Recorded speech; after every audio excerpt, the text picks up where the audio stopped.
To all of you, thank you for joining me here today. It's wonderful to be in this beautiful place to get a chance to make a set of remarks about the very work that you do, the issues that confront the Marshall Front and confront our region as well. Before I start today with my formal remarks, I would be enormously remiss if I did not pay a well-deserved tribute to America's 41st President, George Herbert Walker Bush.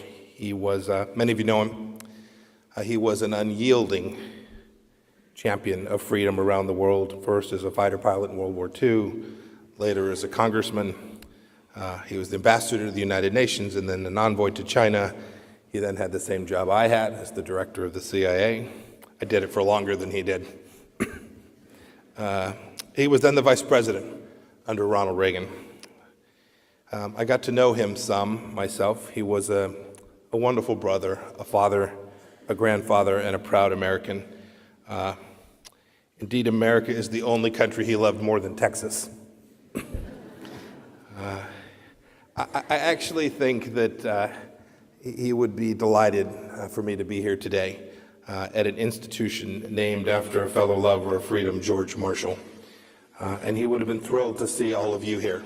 Such a large crowd gathered who are dedicated to transatlantic bonds so many decades after they were first forged.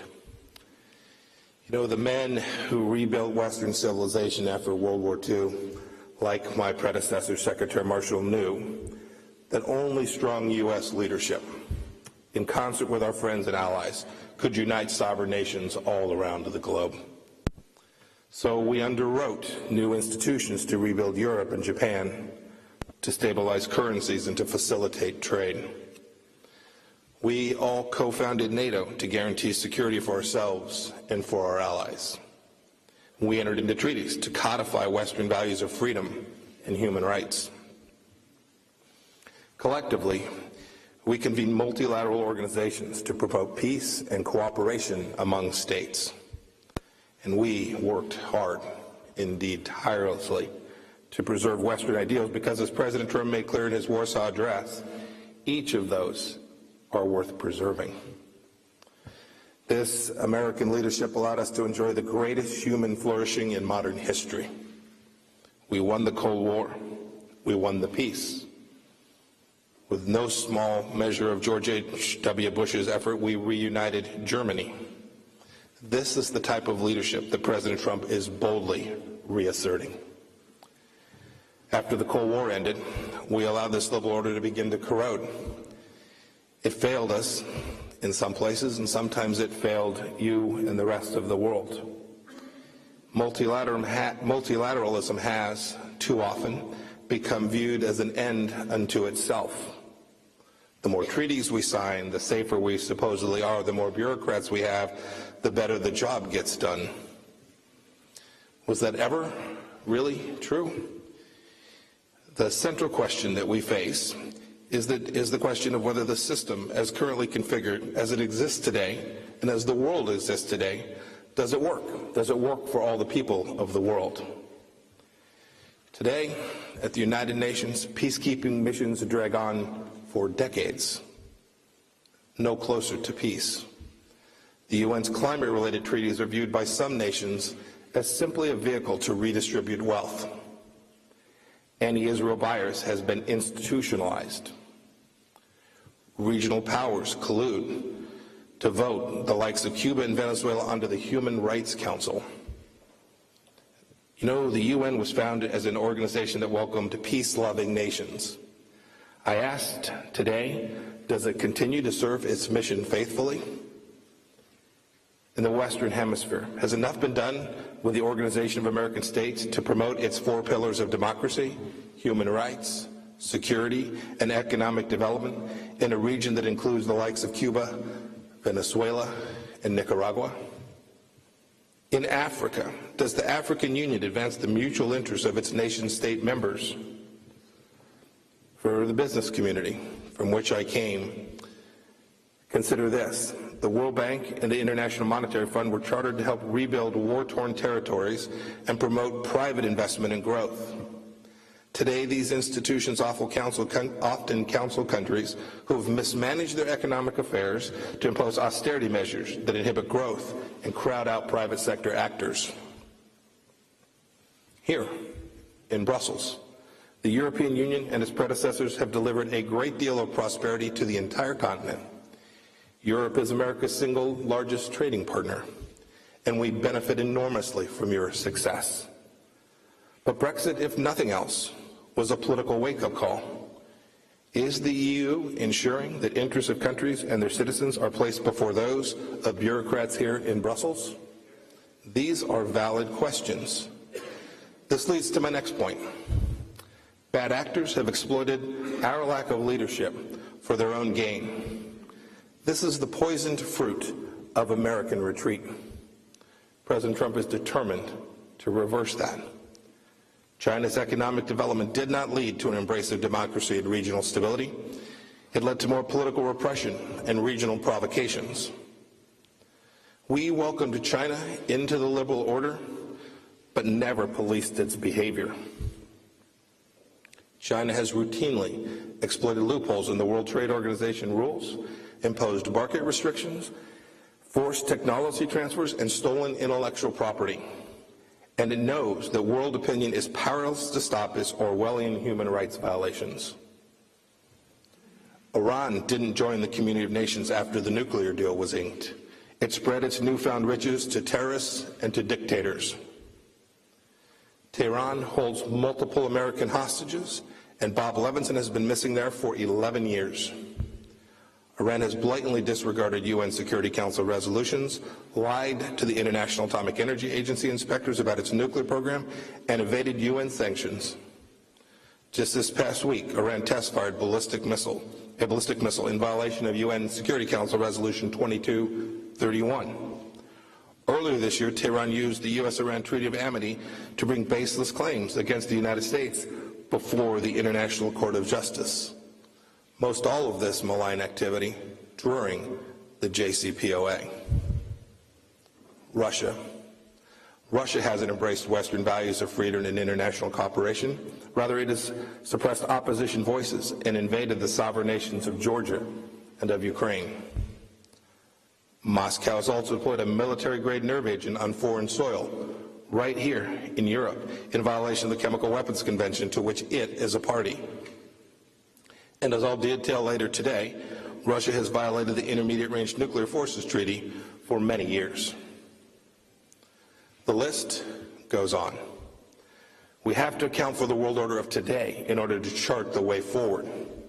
It is what America's national security strategy deemed principled realism. I like to think of it as common sense. Every nation must honestly acknowledge its responsibility to its citizens and ask if the current international order serves the good of its people as well as it could. And if not, we must ask how we can right it. This is what President Trump is doing. He is returning the United States to its traditional, central leadership role in the world. He sees the world as it is, not as we wish it to be. He knows that nothing can replace the nation-state as the guarantor of democratic freedoms and national interests. He knows, as George H.W. Bush knew, that a safer world has consistently demanded American courage on the world stage. And when we, all of us, ignore our responsibilities to the institutions we formed, others will abuse them. Critics in places like Iran and China, who really are undermining the international order, are saying that the Trump administration is the reason that the system is breaking down. They claim America is acting unilaterally instead of multilaterally, as if every kind of multilateral action is by definition desirable. Even our European friends sometimes say we're not acting in the world's interest. This is just plain wrong. Our mission is to reassert our sovereignty, reform the liberal international order, and we want our friends to help us and to exert their sovereignty as well. We aspire to make the international order serve our citizens, not to control them. America intends to lead now and always. Under President Trump, we are not abandoning international leadership or our friends in the international system. Indeed, quite the contrary. Just look, as one example, at the historic number of countries which have gotten on board our pressure campaign against North Korea. No other nation in the world could have rallied dozens of nations from every corner of the world to impose sanctions on the regime in Pyongyang. International bodies must help facilitate cooperation that bolsters the security and values of the free world, or they must be reformed or eliminated. When treaties are broken, the violators must be confronted, and the treaties must be fixed or discarded. Words should mean something. Our administration is thus lawfully exiting or renegotiating outdated or harmful treaties, trade agreements, and other international arrangements that do not serve our sovereign interests or the interests of our allies. We announced our intent to withdraw from the Paris Agreement on climate change, absent better terms for the United States. The current pact would have siphoned money from American paychecks and enriched polluters like China. In America, we've found a better solution. We think a better solution for the world. We've unleashed our energy companies to innovate and compete, and our carbon emissions have declined dramatically. We changed course from the Iran deal because of, among other things, Tehran's violent and destabilizing activities, which undermined the spirit of the deal and put the safety of American people and our allies at risk. In its place, we are leading our allies to constrain Iran's revolutionary ambitions and end Iran's campaigns of global terrorism. And we needn't a new bureaucracy to do it. We need to continue to develop a coalition which will achieve that outcome, which will keep people in the Middle East and Europe and the entire world safe from the threat from Iran. America renegotiated our treaty, NAFTA, to advance the interests of the American worker. President Trump proudly signed the U.S.-Mexico-Canada agreement at the G20 this past weekend in Buenos Aires. And on Friday, it will submit it to the Congress, a body accountable to the American people. The new agreement also includes renegotiation provisions because no trade agreement is permanently suited to all times.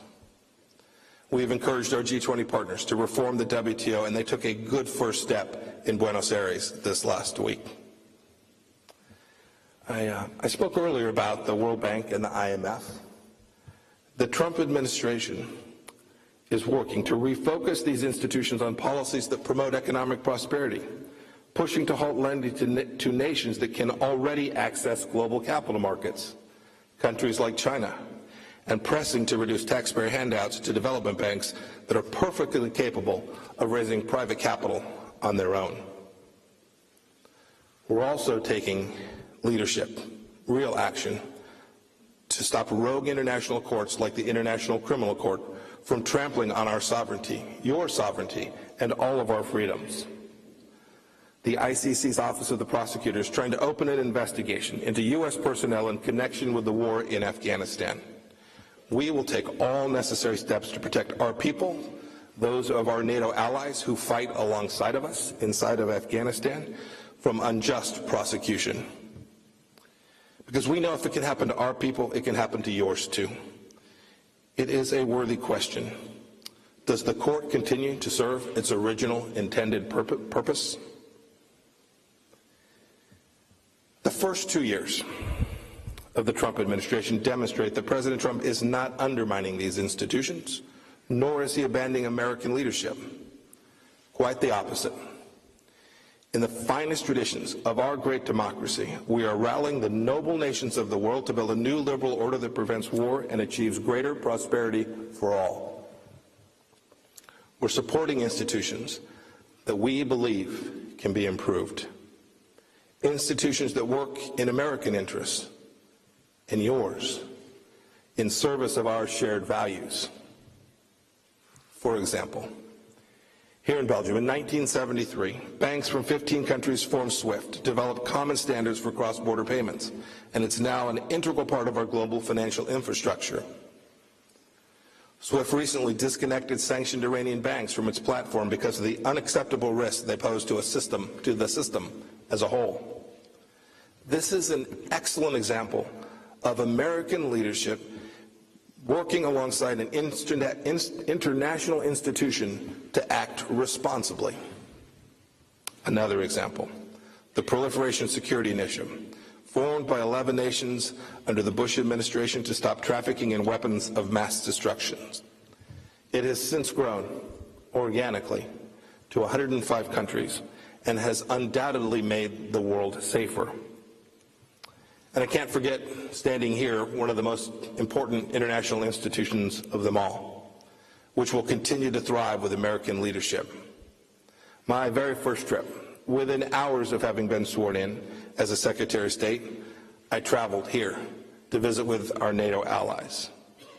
I'll repeat this morning what I said then. This is an indispensable institution.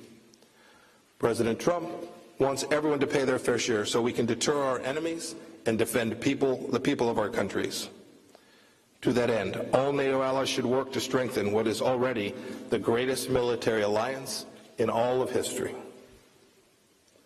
Never has an alliance been so powerful or so peaceful, and our historic ties must continue. To that end, I'm pleased to announce that I will host my foreign minister colleagues for a meeting in Washington next April, where we will mark NATO's 70th anniversary. As my remarks come to a close, I want to repeat what George Marshall told the UN General Assembly back near the time of its formation in 1948. He said, quote, "International organizations cannot take the place of national and personal effort or of local and individual imagination. International action cannot replace self-help," end of quote.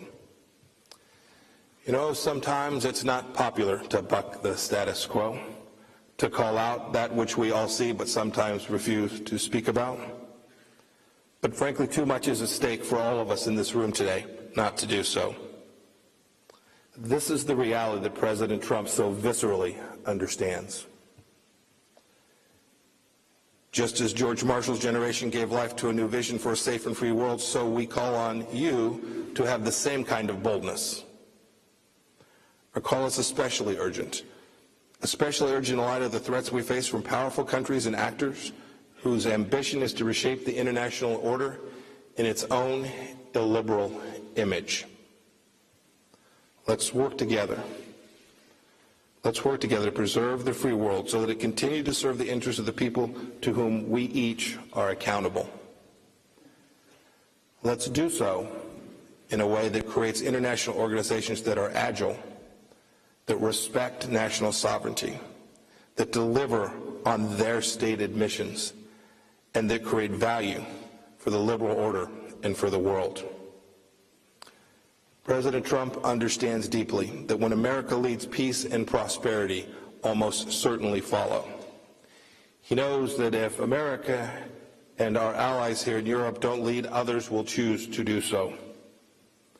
America will, as it has always done, continue to work with our allies around the world towards the peaceful liberal order each citizen of the world deserves. Thank you for joining me here today. May the good Lord bless each and every one of you. Thank you.